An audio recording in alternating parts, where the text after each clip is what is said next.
Bonjour tout le monde. Euh, J'espère que vous allez bien. Aujourd'hui, je vais commencer par vous donner un petit peu de donner des conseils par rapport au cours de biochimie clinique. Donc, l'essentiel, c'est de comprendre les mécanismes. Essayer de comprendre les mécanismes. Essayer en quelque sorte de lire et de relire vos cours, de voir et revoir les vidéos d'une manière à comprendre un petit peu les mécanismes. C'est ça le plus important. Et puis, il faut attendre. Il faut juste lire les cours et attendre la fin du cours pour avoir une idée générale sur la biochimie clinique. En général, un bilan, il y a dans dans un cas clinique, par exemple, vous allez trouver l'ionogramme, les enzymes, un bilan phosphocalcique, un bilan rénal. Voilà. Et donc, je vais vous donner à la fin de mes cours, je vais vous donner des cas cliniques où vous allez un petit peu euh, voir qu'il y a toujours une interprétation où vous devez connaître les différents bilans. Voilà, donc il faut pas, comment dire, il faut pas, il faut juste continuer à travailler et voilà, et essayer de comprendre cours par cours. Très bien. Aujourd'hui, euh, on va voir un cours très important et où il y a c'est un bilan qui est le bilan martial, qu'on appelle le bilan martial. C'est un bilan qui est très prescrit euh, dans notre pratique quotidienne. Donc, on va voir le bilan martial aujourd'hui. J'ai donné un titre à ce cours, le métabolisme du fer. Le métabolisme du fer. Donc pour ce cours, on va voir comme tous les électrolytes. Bon, pour le métabolisme du fer, on va avoir une petite introduction. C'est quoi le fer, son rôle, et puis on va voir en quelque sorte la répartition du fer dans l'organisme. C'est comme ce qu'on a vu avec le magnésium, avec le calcium, donc les compartiments, les différents compartiments. Et puis on va voir la fraction qu'on va doser, c'est en général la fraction circulante du fer.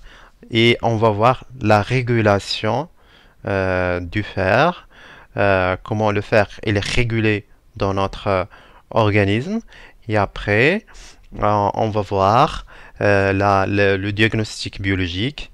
Et puis à la fin, donc l'interprétation euh, euh, d'un bilan martial. Donc, si j'ai à parler du fer, je vais dire comme on a vu en chimie, euh, c'est euh, du fait des propriétés du fer d'oxydoréduction. Donc, le fer est utilisé dans l'organisme pour assurer le transport d'oxygène. On a vu comment il transporte l'oxygène en biochimie structurale euh, par la structure qui contient le fer, qui est l'M, et on a vu comment il va interagir, les liaisons et ainsi de suite. On a vu tout ça. Donc, le fer est utilisé dans l'organisme pour le transport de l'oxygène, mais on a vu aussi qu'il va catalyser des réactions de transfert d'électrons, des réactions de fixation d'azote ou de synthèse d'ADN. Alors, le fer, le fer, pardonnez-moi, donc le fer, si j'ai à dire, c'est dire que le fer, c'est un élément paradoxal. C'est un élément paradoxal. Le fer est un élément paradoxal. Pourquoi? Eh bien, en ce sens qu'il est à la fois indispensable à toute forme de vie. On a vu, on vient de dire qu'il a un rôle quasi vital. Si je vais citer, je vais citer que le transport d'oxygène. Mais il y a les autres fonctions euh, vitales, fonctions vitaux, donc comme les autres fonctions vitales comme la respiration cellulaire, la synthèse d'ADN, la synthèse de l'AIM, le métabolisme des xénobiotiques. Donc c'est un élément qui est indispensable à la vie. Euh, et en même temps, il est aussi toxique. Il est aussi toxique par sa capacité à réagir avec l'oxygène et à catalyser la production de formes radicalaires. Ces formes radicalaires trop réactives. Donc, trop réactives. Donc, euh, en solution. Euh, et voilà. Donc, si j'ai à parler du fer, je le répète, le fer est un élément paradoxal. Il est indispensable à la vie, au transport d'oxygène par exemple, les fonctions vitales, mais aussi il est un élément toxique. Il est un élément toxique par sa capacité, je dis ici toxique par sa capacité à réagir avec l'oxygène et à catalyser la production de formes radicalaires. Donc en solution, comme on a vu en chimie, en solution, il existe ces deux états d'oxydation. Il existe ces deux états d'oxydation. Le fer de plus qu'on appelle fer ferreux, hein, rappelez-le, fer ferreux, de 2 fer ferreux, fer de plus, c'est la forme réduite, et la forme oxydée, fer ferrique, Fe3+, fer ferrique. Donc le fer ferreux et fer ferrique, la forme réduite, la forme oxydée. La forme réduite et la forme oxydée. Alors, euh, il est peu soluble au pH physiologique. On va dire qu'il est très faiblement soluble au pH physiologique. Au pH physiologique, c'est le pH de l'organisme 735, 745. Il est peu soluble, donc c'est un problème. Donc, l'organisme, ou en général les organismes vivants, ont donc développé de nombreuses protéines qui vont transporter le fer. Donc, il ne va pas être libre. D'accord? Parce qu'il est peu soluble au pH physiologique. Donc, des messages importants pour cette première plaque, c'est que le fer est un élément paradoxal, un élément toxique et un élément indispensable à la vie à la fois. Et que le fer existe sous deux formes, la forme réduite fer ferreux et la forme oxydée fer ferrique. Et une chose qui est très importante, c'est que le fer elle est peu soluble au pH physiologique. Et c'est pour cela les organismes ont développé de nombreuses protéines pour véhiculer le fer à l'intérieur de l'organisme.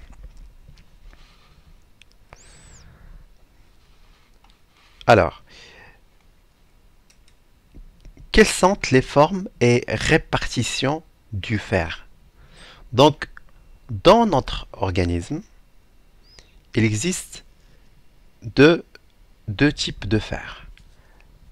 Le fer lié aux protéines fonctionnelles, on l'appelle fer héminique, et le fer non héminique. Il y a le fer héminique et le fer non héminique. Ça veut dire le fer héminique, c'est le fer des protéines fonctionnelles, par exemple l'hémoglobine, la myoglobine, les différents enzymes qu'on a vus.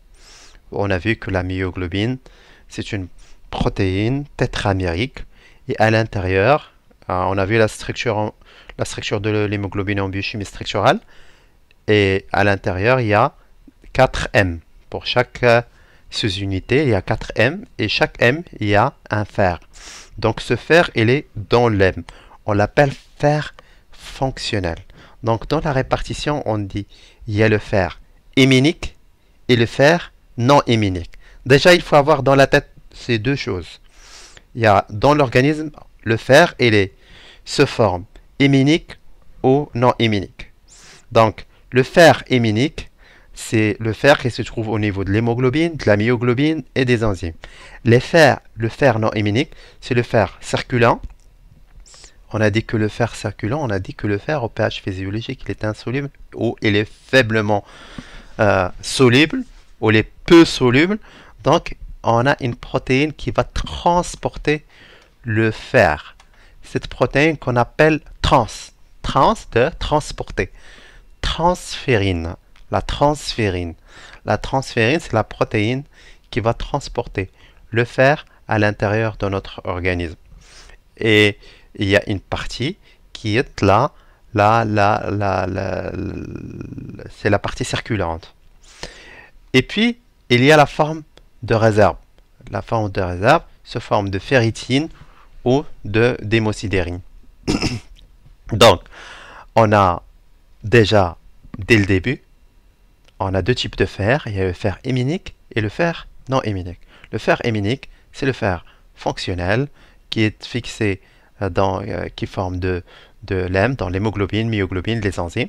Et puis le fer non héminique, c'est le fer plasmatique non circulant qui est transporté par une protéine qu'on appelle la transférine. La transférine. Et la forme de réserve qui existe principalement au niveau du foie, mais il existe aussi dans toutes les cellules. Donc c'est la ferritine et on a une autre forme qui est là, l'hémosidérine. Donc on a forme circulante et forme de réserve.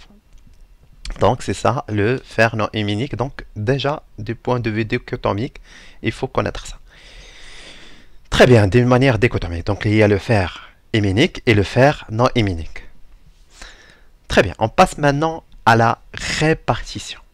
On passe à la répartition. Répartition de fer, on a le fer fonctionnel, fer de réserve et le fer circulant. Le fer fonctionnel, c'est 75%, en général sous forme d'hémoglobine. C'est 75%. C'est la plus grande partie ou la plus grande concentration se trouve sous forme de fer fonctionnel. En général, sous forme d'hème et d'hémoglobine. Et puis la forme de réserve, 25% sous forme de ferritine, principalement, et hémosidérine.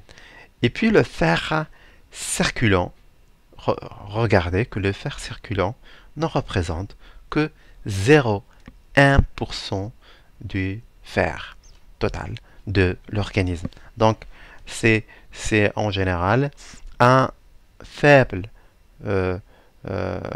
pourcentage de fer circulant.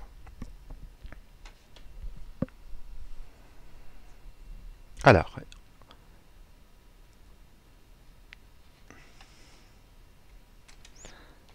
distribution du fer. Déjà, ici, on parle de compartiments. Il y a le fer fonctionnel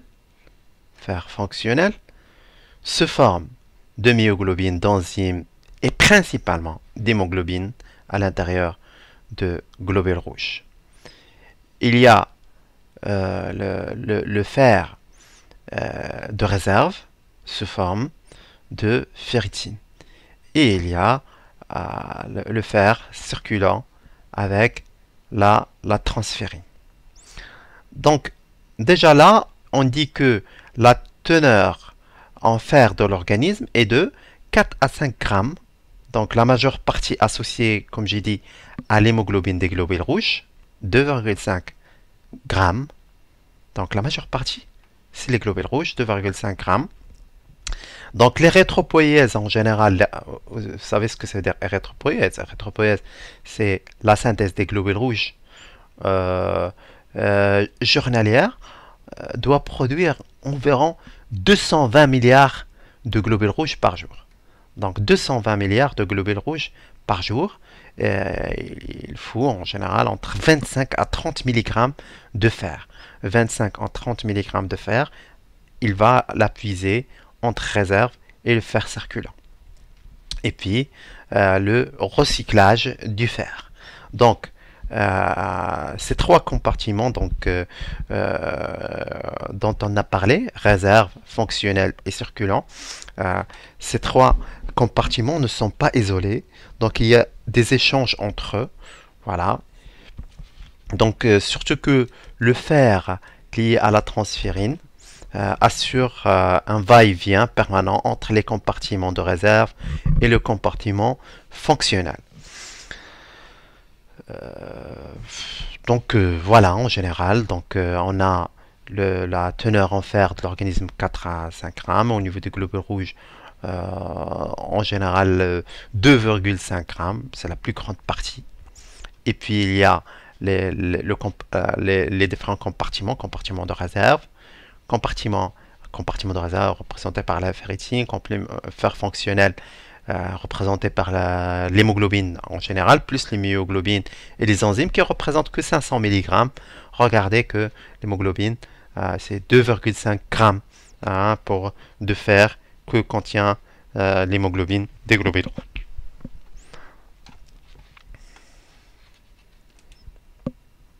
Alors, de la même manière, juste ici, on va vous montrer comment il y a pour introduire un petit peu l'absorption. Et donc, juste pour dire que l'absorption, elle est intestinale. Donc, le fer, il est absorbé au niveau intestinal. Et puis, il va être transporté par la transférine. Vous la voyez ici.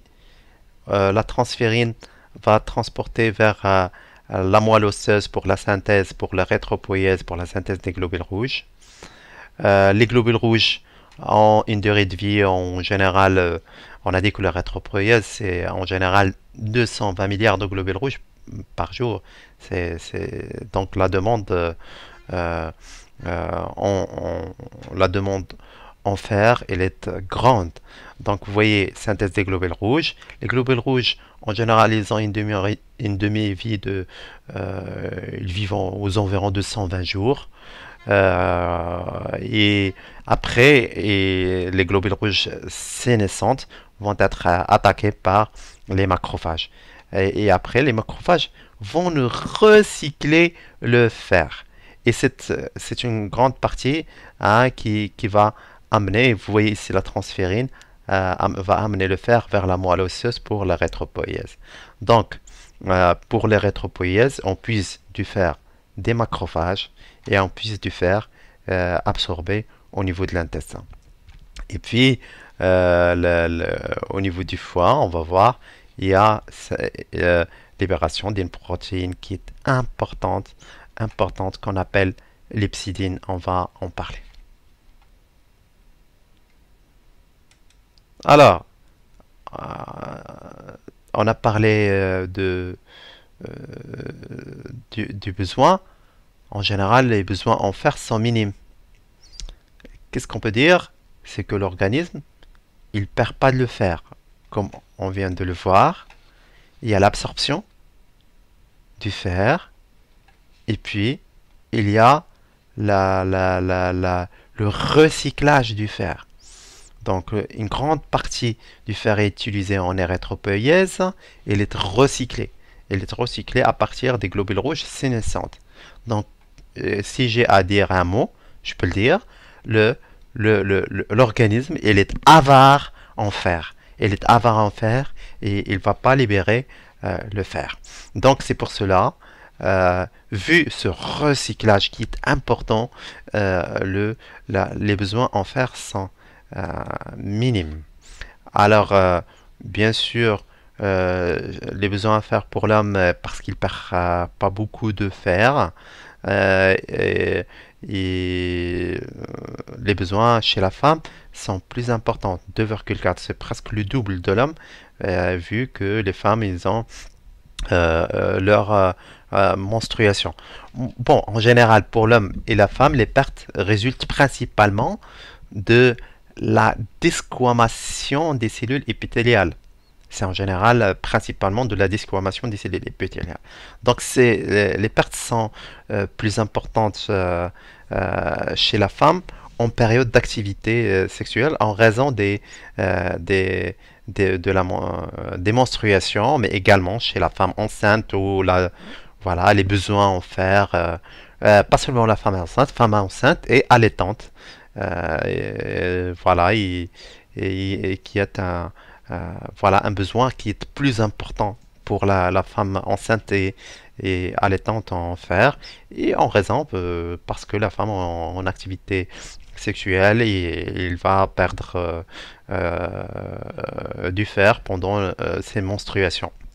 Alors, aussi, à ne pas oublier l'enfant en période de croissance aussi. L'enfant en période de croissance, ou l'enfant en croissance, il y a un besoin en fer qui est important. Pourquoi je lui dis ça? Donc, toujours, il faut penser à la supplémentation en fer, surtout pour les femmes enceintes. Euh, voilà, et on a une perte régulière qui est minime, de l'ordre de 1 mg par jour. Vous voyez que c'est vraiment, c'est minime, 1 mg par jour, urinaire, cutané, digestif. Et vous voyez que ce 1 mg qu'on perd, 1 mg, on va le ramener. D'accord, on va le ramener avec l'alimentation. En général, l'organisme ne perd rien. L'organisme, il est avare en fer. C'est ce qu'il faut retenir, c'est que l'organisme, il est avare en fer. Donc, bon, l'augmentation physiologique, menstruation, grossesse, allaitement, croissance. Donc, j'ai dit l'enfant à ne pas oublier. Voilà, et la femme, presque là, le besoin, il est double chez la femme parce qu'il perd encore plus. Donc, l'apport par alimentation équilibrée, protéines animales surtout, fer héminique, le foie, la viande rouge, les végétaux et œufs, fer non héminique. Déjà, ici, on parle de fer héminique et fer non héminique.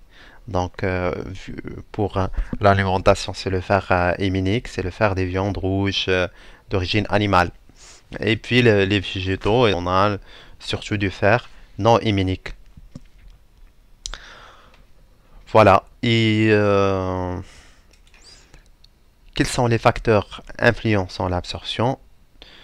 L'absorption du fer non héminique est limitée et influencée par divers facteurs, pH, ce que vous voulez.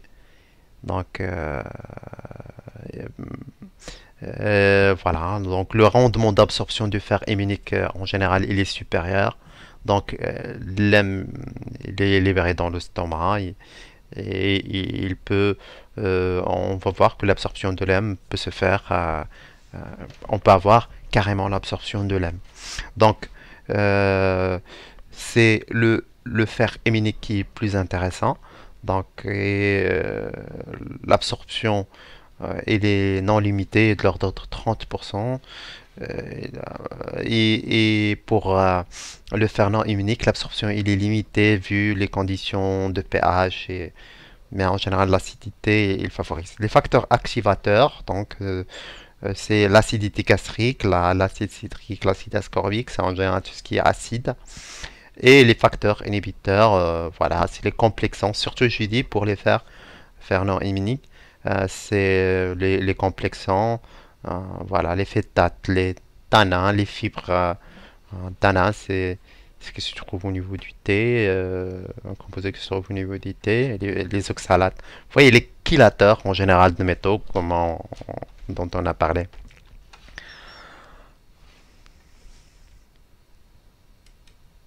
Alors, l'absorption. Donc, euh, il concerne 10 à 20% de la quantité ingérée et c'est l'étape gastrique, le fer non héminique et fer héminique, l'hème.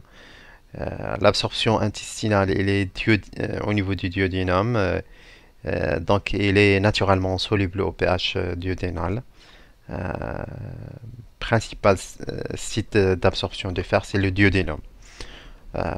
Et régulé directement par les réservoirs. On va voir la régulation de cette absorption. Mais le point d'absorption et aussi le fer, il est naturellement soluble au pH duodénal. Et le point d'absorption, c'est le duodénum. Alors, le duodénum, comment se fait l'absorption du fer au niveau cellulaire.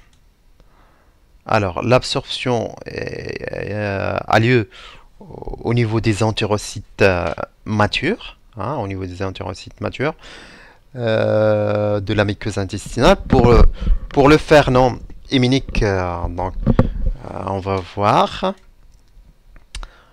On a les entérocytes matures. Voilà. Et puis, pour le fer non héminique, la première étape consiste à réduire le fer en fer de plus au moyen d'une réductase qu'on appelle le duodénal cétoréductase B.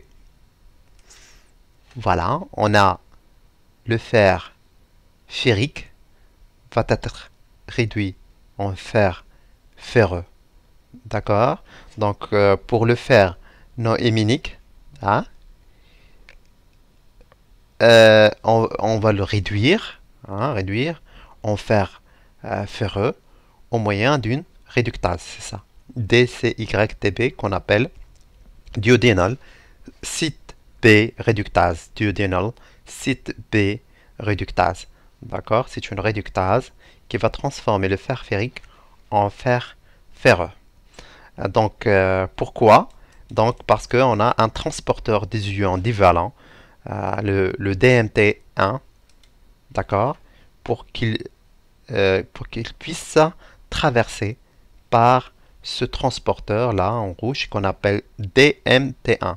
DMT1, donc c'est un transporteur des ions bivalents qu'on appelle D-metal transporter.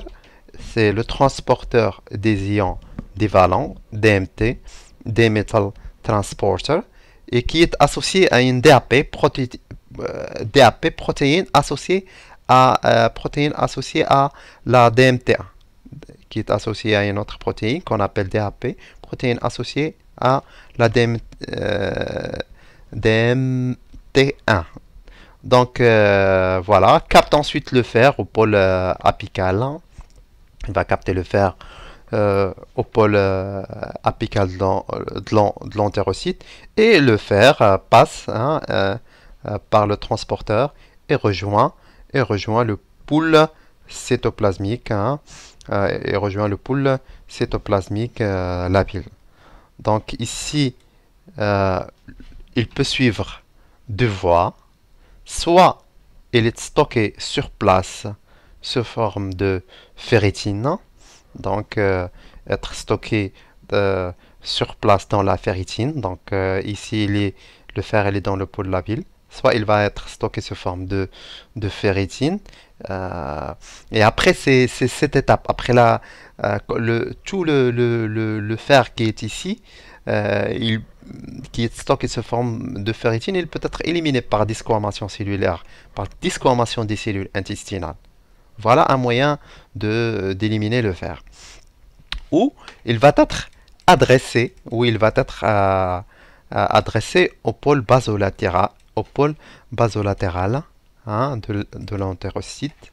Voilà, vous voyez.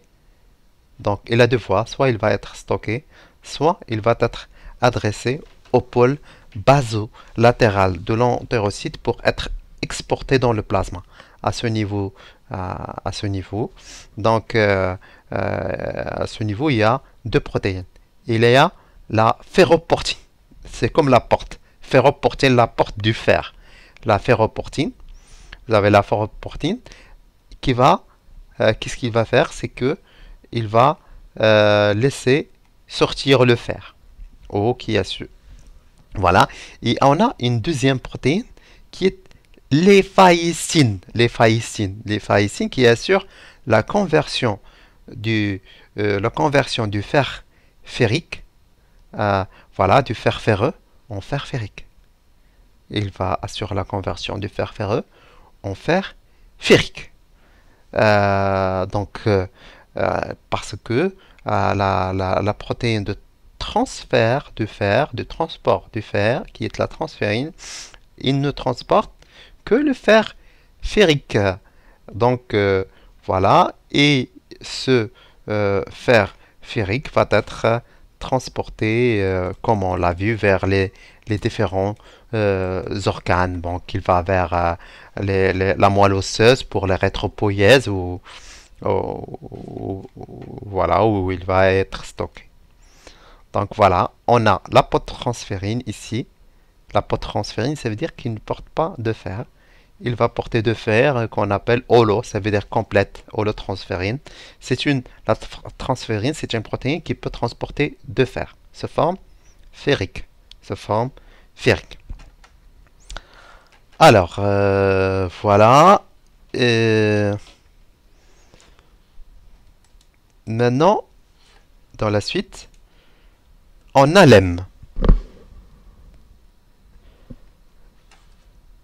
L'absorption du fer héminique fait intervenir un transporteur membranaire spécifique qu'on appelle ACP1. ACP1. Le voilà. Il y a l'hème qui va passer carrément parce qu'il y a un transporteur d'hème et qui est l'ACP1. L'ACP1. Ou en anglais, hem, carrier protein, ou la protéine de transport de l'hème.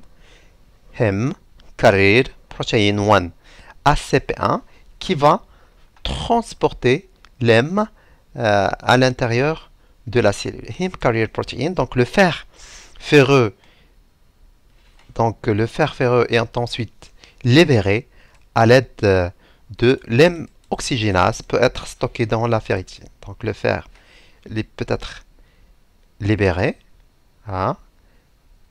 pour être stocké sous forme de ferritine.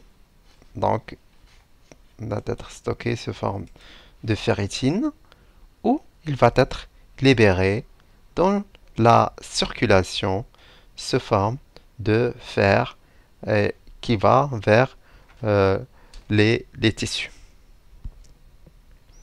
Donc, récapitulons. Donc, on a toujours, et on a deux compartiments de fer.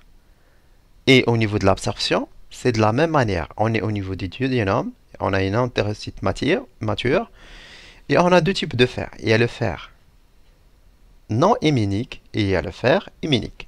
Alors, le fer non héminique ce forme de fer ferrique va subir une réduction en fer ferreux via une D7B réductase, Le fer ferreux va rentrer à l'intérieur de la cellule au niveau du cytoplasme. Il va former le pool cytoplasmique labile via le D-metal transporter 1 ou le DMT1, le transporteur DMT1. À l'intérieur, il va suivre deux chemins. Soit il va être stocké in situ sous forme de ferritine, soit il va sortir vers la circulation générale via une protéine qu'on appelle la ferroportine. Et pour être transporté, ce fer ferreux va être oxydé en fer ferrique et qui va être transporté par la transférine vers les tissus. On a une autre forme de fer qui est le fer héminique. Donc l'hème va rentrer via un transporteur qu'on appelle la CP1, Heme Carrier Protein, protéine de transport de l'hème. Une fois à l'intérieur, elle va être dégradée. Il va libérer le fer. Le fer, il fait partie du pôle labile ici. Donc le pôle labile, comme ici, soit il va être stocké, soit il va vers les tissus. Voilà, j'espère que vous avez bien compris le mécanisme d'absorption du fer au niveau intestinal parce que c'est très important. Et c'est cette partie, c'est au niveau intestinal que se fait la régulation.